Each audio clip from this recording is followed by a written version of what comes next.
Bonjour à tous et bienvenue sur cette plateforme Ma Jeunesse en Christ, qui est une émission qui a pour objectif d'instruire les jeunes, de les édifier et de les accompagner dans leur marche avec le Seigneur.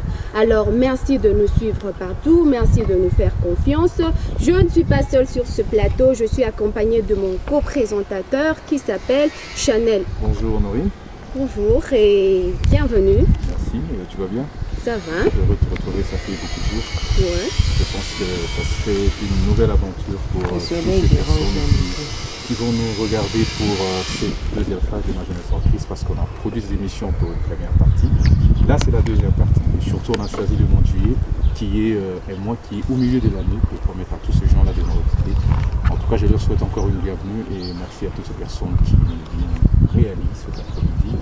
Merci à tous ces jeunes chrétiens qui ont soif de sortir dans des carquois, dans des cages, dans toutes ces histoires qui les compliquent. Je pense que cet après-midi, on aura des solutions. Oui. Et nous ne sommes pas seuls sur ce plateau, bien sûr. Nous avons deux invités spéciaux, un très beau couple que je laisserai peut-être Chanel présenter. Il s'agit quand même du couple Hervé Kongoudia et de sa charmante épouse, Passy Kongoudia, Chanel. Oui, un très bon couple. Je rappelle à tous ces téléspectateurs qui nous regardent en ce moment que l'heureux couple que nous avons le plaisir et l'honneur de recevoir aujourd'hui, c'est un couple qui est complètement engagé dans la démarche avec Christ. Et je rappelle d'emblée que le président Hervé Kongoudia s'occupe des jeunes à l'église Arche de la Gloire de l'Éternel. Donc avec lui, on aura plein d'histoires à raconter. Avec lui, on saura plus les visions qu'il est en train de partager pour les 5 années à venir, pour 2 années à venir. Donc les jeunes, je vous rassure que cet après-midi, nous serons tellement gâtés. Et je souhaite bonne arrivée à président. Merci Chanel, merci beaucoup et merci aussi à Honorine. C'est encore un plaisir pour moi d'être là afin de parler encore aux jeunes, qui est pratiquement le fardeau que le Seigneur nous a donné pour les édifier, essayer encore de les rapprocher plus du Seigneur et bien évidemment parler aussi tout haut, ce qui se dit tout bas, mais qui fait partie des choses qui détruisent leur vie et qui hypothèquent aussi leur avenir sans qu'ils le sachent. Nous sommes là pour parler et pour essayer de les aider encore. Alors aujourd'hui, vous êtes bien accompagné par Passy Kongoudia qui est votre épouse. Bonjour madame dans la vie. Bonjour. Bonjour. Et voilà, merci beaucoup président. Donc aujourd'hui nous allons parler de votre ouvrage qui est sorti il y a peu de temps. Vous parlez des incroyables destructions de la marche. On en parle aujourd'hui.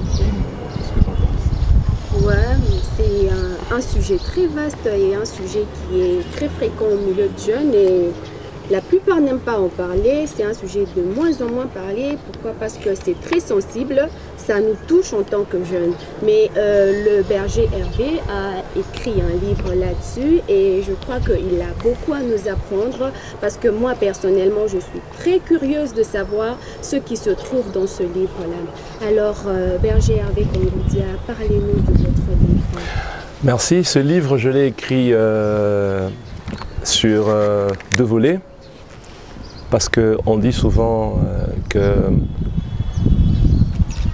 la meilleure chose à faire ou la meilleure chose que tu peux transmettre aux autres, c'est aussi ce que tu as connu ou ce que tu as rencontré. Et nos expériences sont les meilleurs enseignements, si nous pouvons dire ça, parce que par où tu passes, tu apprends et tu tires des leçons. Et tu peux aussi transmettre ça aux générations qui peuvent venir. Donc je l'ai écrit sur base d'une expérience et aussi sur base d'une révélation qui a réuni ce livre. D'ailleurs, Chanel, tu en as concouru à la rédaction. Nous parlons des incroyables destructions de la masturbation. C'est un petit livre mais très riche et qui a béni plusieurs personnes, plusieurs jeunes. Il y en a beaucoup de témoignages jusqu'à aujourd'hui. Alors dans ce livre, j'ai repris ça en plusieurs chapitres, je peux en dire 4. Nous avons d'abord défini c'est quoi la masturbation et deuxièmement nous avons parlé des sources qui favorisent la pratique de la masturbation. Troisièmement nous avons parlé des conséquences et quatrièmement nous avons parlé des remèdes. Et la couverture présente quelqu'un qui est emprisonné. Et évidemment, c'est une prison. Parce que ceux-là qui en souffrent sont des personnes qui en parlent presque pas. Ils sont en fait emprisonnés. Et c'est aussi un fléau. Lorsque la personne subit ça, ça se fait accompagner d'une certaine honte. C'est très difficile d'en parler parce que ça touche directement ta personnalité. Parce que quand tu viens, tu dis à la personne, tu vois, je fais ceci directement, c'est la personnalité de la personne qui est touchée. Alors les gens ont souvent honte d'en parler. Et pourtant, c'est ça même qui fait que la destruction devient encore grande. Il faut en parler et on a décidé d'en parler. Je ne sais pas combien on en a écrit, mais je suis sûr et certain que ça bénit déjà plusieurs personnes. Ok, Ouais. merci beaucoup Berger Hervé. Est-ce que vous pouvez nous parler de la définition de la masturbation? Ok, j'ai défini la masturbation comme étant, d'abord c'est un mot qui vient de deux termes distincts. Il y a le mot manus, du latin, qui veut dire la main, et stupatio, du grec, qui veut dire se suyer. Donc en termes simples, nous avons défini la masturbation comme étant le fait de se suyer au travers la main. Et quand on parle du mot suyer, c'est quelque chose qui sonne très fort. Et j'espère que vous avez un exemplaire avec vous. Quand vous allez sur la page 2, nous avons essayé de développer un peu ce mot suyer. Donc ce mot dans le nouveau français, ça veut dire rendre impur. C'est-à-dire la masturbation est le fait de se suyer avec au moyen de la main, mais cette action-là te rend impur. Ça te rend impur. Ça vient suyer ton corps. Ça vient ouvrir certaines portes.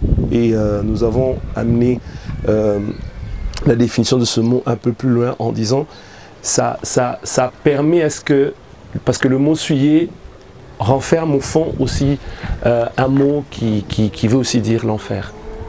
Donc il y a une réalité qui se passe derrière cette action. Déjà par la définition, vous pouvez déjà avoir une idée de quoi il s'agit. Donc la masturbation, c'est le fait de se rendre impur. Ok, Continue avec. C'est la définition. Chanel. Et d'ailleurs, je voulais ajouter quelque chose avant qu'on peut aller plus loin. Ce terme-là ne s'est pas arrêté au niveau de masturbatio, comme nous avons dit, qui vient de deux termes latins, manus et sturpatio. Ça donnait aussi naissance à un autre terme que nous avons appelé masturbatio en grec, qui a la même racine qu'une prostituée. La même racine qu'une prostituée. Et je sais que les gens peuvent se poser la question de savoir, prostituée, on a déjà une idée parce qu'une prostituée, on se dit, c'est quelqu'un qui échange son corps au moyen de l'argent, au moyen des biens matériels, n'est-ce pas? C'est pratiquement ça. Et quand on parle du corps, ça a trait directement à tout ce qui est intimité sexuelle ou relation sexuelle. Mais quelqu'un qui se masturbe, qu'est-ce que ça a à faire avec le fait qu'il soit aussi appelé prostituée? Je crois que je vais entrer plus en profondeur avec la suite pour que nous puissions comprendre le sens profond de ce terme. Ok.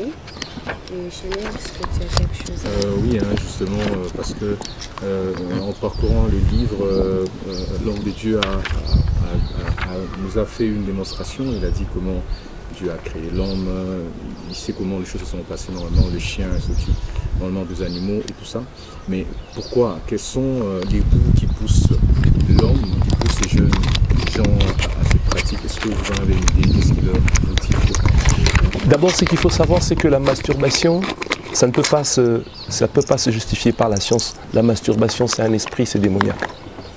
Parce que Dieu n'a pas été si idiot lorsqu'il a ordonné qu'il y ait un homme et qu'il y ait une femme, et il a prévu tout ce qui a trait à la sexualité soit fait dans ce sens-là. Et à chaque fois qu'il y a déviation, c'est quelque chose qui est inspiré, poussé par le diable lui-même en personne, ainsi que par son rien. Parce que l'objectif qu'il a tous les jours, c'est d'amener cette déviation, cette contre-nature. C'est pas normal aujourd'hui que vous puissiez voir un homme qui refuse de se marier et qui prend plaisir de se satisfaire lui-même. Il y a un esprit qui est caché derrière. Parce que Dieu a fait en sorte que l'homme tourne tout ce qui est son plaisir vers la femme. Et aujourd'hui, quand tu vois un homme aimer un autre homme, c'est une déviation. Et tout ce qui est déviation n'est pas inspiré par Dieu. C'est inspiré par des démons, c'est inspiré par Satan. Un homme ne peut pas aimer un homme.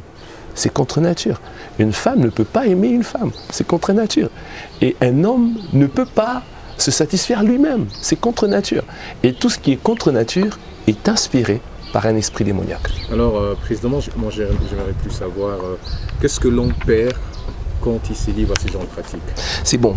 Déjà dans ce livre, j'en ai parlé des conséquences. Mais avant d'y arriver, j'aimerais d'abord vous donner les sources qui favorisent cette pratique.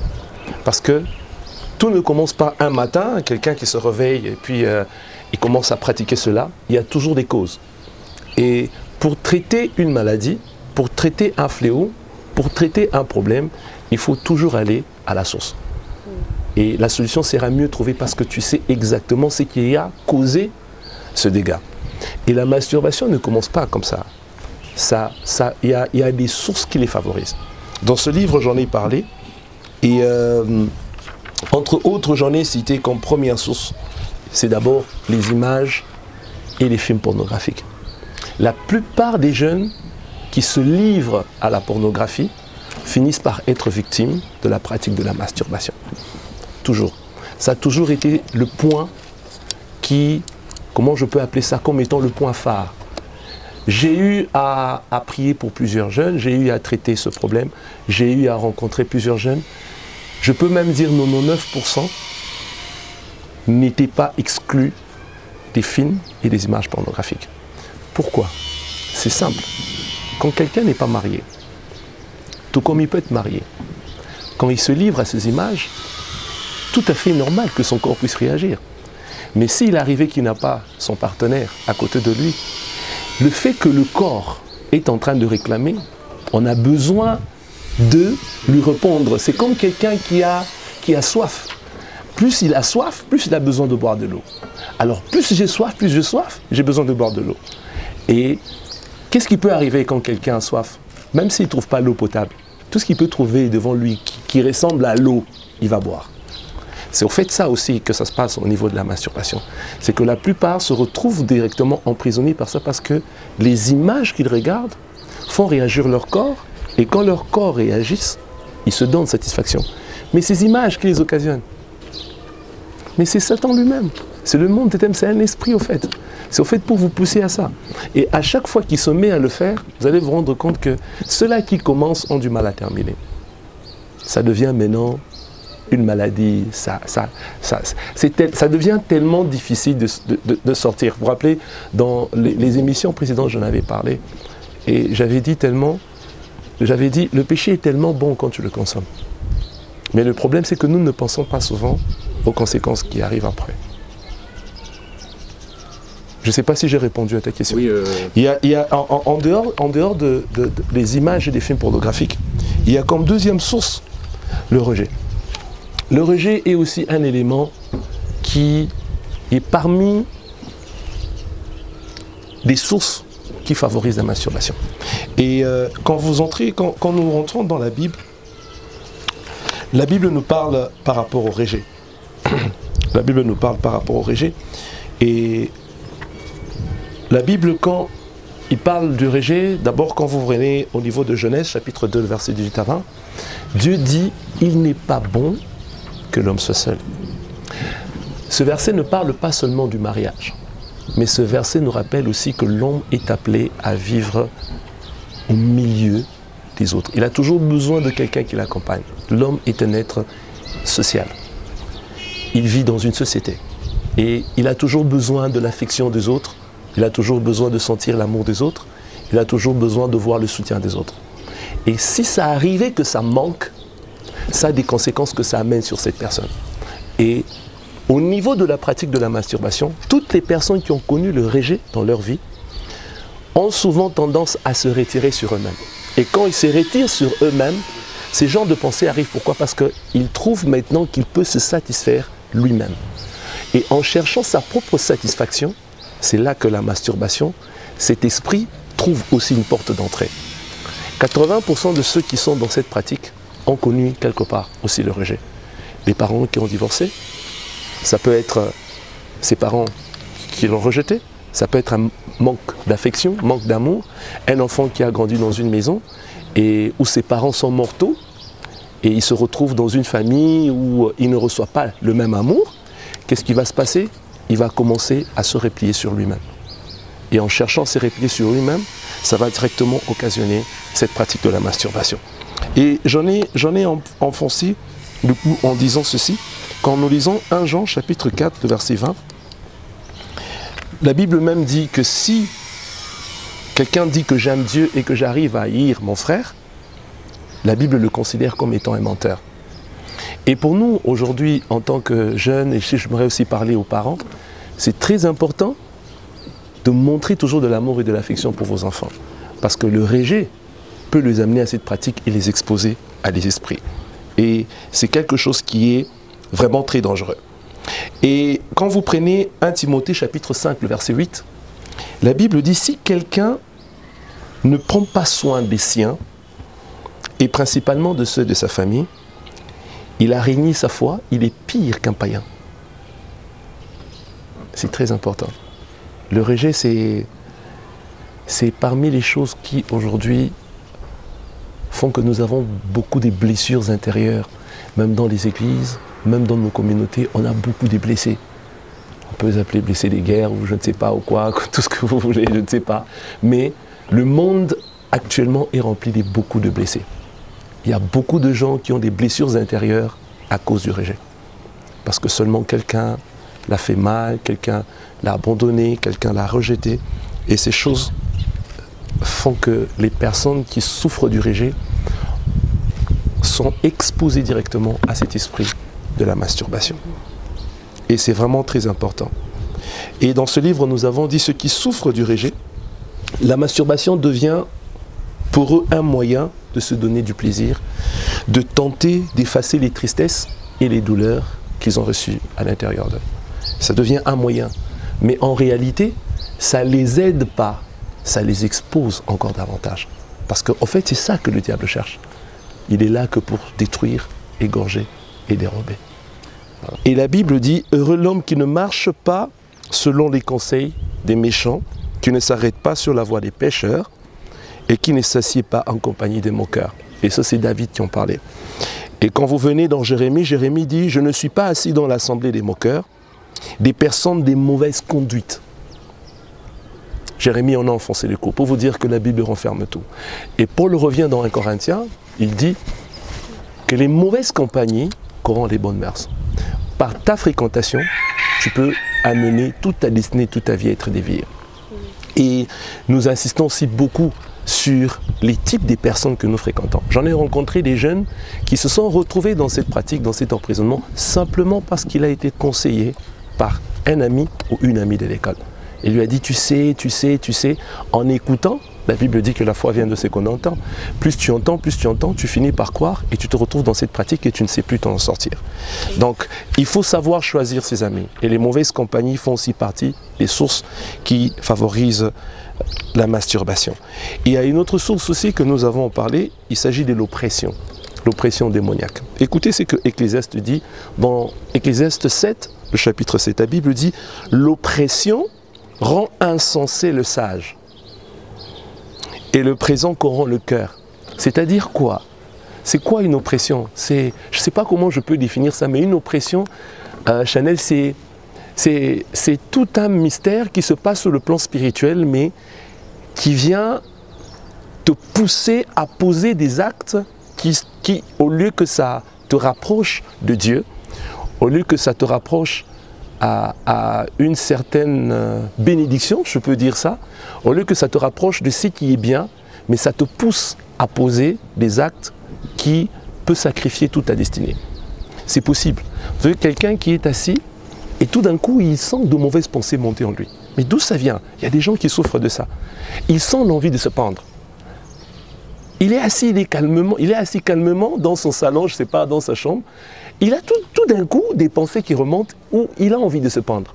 C'est ça l'oppression. C'est-à-dire, l'oppression est causée par un esprit démoniaque. Cet esprit vient et ça commence à mettre en toi certaines pensées. Et quand tu le poses, c'est quelque chose que tu perds dans ta vie. Donc, la masturbation est aussi occasionnée par des oppressions. Et ces oppressions viennent par des esprits qui veulent te pousser à poser un tel acte. Et comme sixième ou dernier point que nous avons parlé dans ce livre, il y a le voyeurisme. Le voyeurisme peut être tantôt désigné comme un comportement, tantôt comme un trouble de la sexualité. J'en ai parlé dans ce livre. Donc le voyeurisme, en termes simples, c'est une perversion de regard. Une perversion du regard, si je peux dire ça. Ceux qui souffrent du voyeurisme, ce sont ceux-là qui aiment voir la nudité des autres. Vous savez, il y a des gens qui souffrent de cette maladie. Et tout ce qu'ils cherchent, c'est de voir la nudité des autres. Il est tout le temps tenté par ça. Il y a aussi ceux-là qui, tu peux être là, lui quand il voit quelqu'un devant lui, il le voit nu, il voit sa nudité, donc tout ce qu'il a en lui est complètement perverti. À tel enseigne que quand il voit une femme passer, il essaie déjà de s'imaginer cette femme nue. Et ce sont ces genres de choses aussi qui occasionnent la masturbation. Parce que plus ces pensées viennent, plus ça va te pousser à aller te satisfaire. Et pour terminer, ceux qui se masturbent, ou ceux qui se masturbent, j'allais dire ça, se masturbent toujours avec une image dans leur tête. Ça peut vous choquer. C'est comme ça. Pourquoi? Pour que son corps arrive à réagir, pour que son corps arrive à trouver satisfaction, il doit s'imaginer quelque chose dans sa tête. Et il peut s'imaginer une femme qu'il a rencontrée, étant voyeur, il s'imagine cette femme dans sa tête, et c'est ça qui le pousse à faire. Soit c'est au travers les images et les films qu'il a regardés, et ils ont toujours une image. Mais en soi, pour terminer, ça peut choquer quelqu'un. À chaque fois qu'ils le font, l'image là qu'ils se font représenter en esprit est directement remplacée par un démon. Ce qui fait qu'à ce moment-là, ce n'est pas avec la personne qui s'est mise dans la tête, mais c'est avec un esprit. C'est pourquoi nous disons que la masturbation est liée à la prostitution, parce que ces personnes-là sont directement en relation avec des esprits. Mais ils ne le savent pas, nous allons en parler dans les conséquences. Non, c'est-à-dire ces gens, ils sont en relation avec le démon, c'est cette pratique. Parce exactement. Que parler de chaque esprit, c'est un démon. Exactement, exactement. Okay. Exactement. Et vous avez touché, je vous ai entendu parler seulement des personnes, des hommes. Est-ce que les filles sont mises à l'écart quand vous parlez de la masturbation? Dans le livre, c'est parce que c'est quelque chose que je n'ai pas en parlé quand on a commencé l'émission. C'est une maladie qui est beaucoup plus touchée par les hommes à un très grand pourcentage que par les femmes. Mais les femmes aussi en souffrent parce qu'il y en a des femmes aussi qui sont dans cette pratique. D'accord. Ouais. Et Chanel, est-ce que... Je pense qu'on a épinglé tout le point. Peut-être qu'il faut pour en finir, pour nous parler de quelques conséquences rapidement avant que l'on passe à notre étape.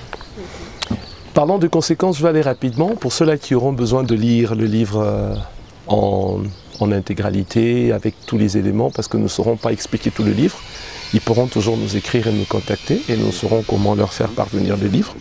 Parlant des conséquences, j'aimerais dire une chose, c'est que derrière chaque action que nous posons est toujours liée à des conséquences. Et la vie que nous avons, ce que nous sommes aujourd'hui, est forcément lié et est une conséquence liée au choix que nous avons fait hier. Et la vie, elle est faite comme ça, des choix et des conséquences. Nous subirons toujours les conséquences des choix que nous faisons. Et derrière cette pratique, il y a des conséquences. Je vais aller très vite. Aller très vite. D'abord, vous devez savoir sur le plan médical. Ça a été démontré avec plusieurs médecins avec qui nous avons eu le temps d'échanger. Il y a des fortes probabilités que la personne qui a pratiqué la masturbation pendant plusieurs années puisse connaître des problèmes au niveau, quand il va se marier, il aura premièrement des difficultés à satisfaire sa propre femme. Pourquoi? En médecine, on a appelé ça veut dire que la masturbation atrophie la prostate, ce qui déclenche vers la quarantaine l'apparition d'une maladie appelée prostatite. Okay? En dehors de ça, il y a des infections, des irritations génitales qui apparaissent parce qu'on se masturbe à l'aide soit d'un objet, soit à l'aide d'une main. Pour parfois les femmes, ce sont les objets. Les hommes, ils utilisent beaucoup plus leurs mains, nous avons parlé. Il y a des infections qui arrivent. Ça provoque aussi des éjaculations précoces. Comme je vous ai dit, la personne aura du mal à satisfaire sa femme, bon, parce que quand il va se marier, il aura un problème. Son organe va travailler en fonction du rythme que lui avait donné. Et il va souffrir des éjaculations précoces. Et ça sera encore un problème dans son mari. Et il ne pourra pas tenir. Il y a aussi d'autres conséquences. Nous avons dit l'éjaculation précoce, l'éjaculation fréquente entraîne l'appauvrissement du liquide humain que nous appelons le sperme. En effet, l'homme a un stock que Dieu a fait les choses correctement. Il a un stock qui lui est réservé. Et normalement, pour un homme, ça a toujours été de 15 ans. Après 15 ans, pour une femme, c'est la ménopause. Et pour l'homme, c'est l'andropause. Donc, il y a toujours des années qui sont bien définies. Mais il y a tout un stock. Alors, quand tu commences à en abuser, et tu utilises ça abusivement, tu vas te retrouver en rupture de stock. Voilà. Et quand tu es en rupture de stock, tu vois ce qui peut venir après. Donc, ça peut aussi amener la stérilité par la suite. Ça peut aussi provoquer la stérilité. Il y a des gens aujourd'hui qui sont dans les ménages, ils n'ont pas d'enfants. Et ils sont en train de chercher à jeter « Oh non, c'est telle tante qui est sorcière, c'est tel oncle qui est sorcier ». Dites-nous ce que vous avez fait pendant votre jeunesse, expliquez-nous. Parce que c'est fort possible que ce soit les conséquences de ce que vous avez fait. Tu t'es masturbé pendant 20 ans. Et tu penses vraiment que facilement tu peux avoir un enfant. Mais quand même, c'est compliqué. Donc, la masturbation provoque aussi une hypersensibilité de l'organe génital. Qui fait qu'il y a des hommes aujourd'hui qui souffrent. Il suffit que juste une femme puisse le toucher. Lui déjà, il libère la sémence. Il y a déjà une certaine sensibilité. Nous avons aussi dit qu'il y a probable attirance vers l'homosexualité. Parce que cet homme-là qui se retrouve, qui ne saura plus aller vers une femme, ces esprits peuvent le pousser à l'attirer vers l'homosexualité. Et il y a des gens qui sont comme ça. Ils ont des tendances vers l'homosexualité, bien évidemment occasionnées par des esprits impurs qui le poussent à ça. Mais au fond, le problème c'est qu'ils savent qu'ils sont déjà devenus incapables. Alors, pour ne pas dire faire tomber, comment vous appelez, médaille ou quoi, je ne sais pas. Alors il s'est dit, je n'irai pas. Alors, pour terminer, une toute dernière des conséquences, c'est que ça t'ouvre les portes aux femmes et aux maris de nuit. La plupart des gens qui souffrent de ça ont pratiqué la masturbation. Parce que tu vas commencer maintenant à voir dans tes rêves. Les esprits avec lesquels tu couchais quand tu te masturbais vont maintenant commencer à venir maintenant pendant tes rêves. C'est pourquoi je vous ai dit, c'est un monde qui est spirituel. C'est avec des esprits. Et ces personnes souffrent beaucoup des femmes de nuit. Et ils trouvent que c'est normal. La suite, c'est quoi? Vous aurez à recevoir quelques témoignages, Chanel, je crois. Il y a des gens qui ont eu à témoigner. Ça va t'amener des maladies. Si tu es une femme, aujourd'hui, vous avez des femmes de 20 ans qui ont des myomes. Ça vient d'où? Les activités des femmes de nuit et des maris de nuit. Tu auras des maladies compliquées comme l'hémorroïde qui ne se terminent pas. Tu prends tous les médicaments, tu vas voir les praticiens. Il n'y a pas de solution. C'est occasionné par ça. Tu auras du mal à te marier. Pourquoi? Parce que tu es directement en relation avec certains esprits. Et de la même façon qu'une femme est jalouse de son mari, c'est de cette même façon que ces esprits aussi sont jaloux des hommes qu'ils ont déjà épousés spirituellement, parce qu'il y a un mariage qui se fait sur le plan spirituel. C'est là que vous allez voir un homme, il commence une relation, après 2 mois, ça se termine. Il commence une autre relation, après quelques mois, ça se termine. En fait, c'est spirituel. Il y a des problèmes des finances qui viennent après, tu auras du mal à t'en sortir facilement, financièrement. Bref, ta vie sera complètement bloquée. J'essaie un peu de synthétiser ça, mais J'en ai écrit en profondeur dans le livre. Merci beaucoup. Je pense que c'est tout. C'est tout. Je crois que pour cette émission, pour cette partie, cette séquence, nous sommes arrivés à la fin. Et avant de finir, je tiens à remercier tous ceux-là qui nous ont suivis de partout. Je tiens à remercier nos invités. Je tiens à remercier mon co-présentateur Chanel. Et je remercie aussi mon équipe technique et tous ceux-là qui nous soutiennent pour que cette émission aille de l'avant. Merci beaucoup et nous allons nous retrouver avec notre prochain numéro et à bientôt.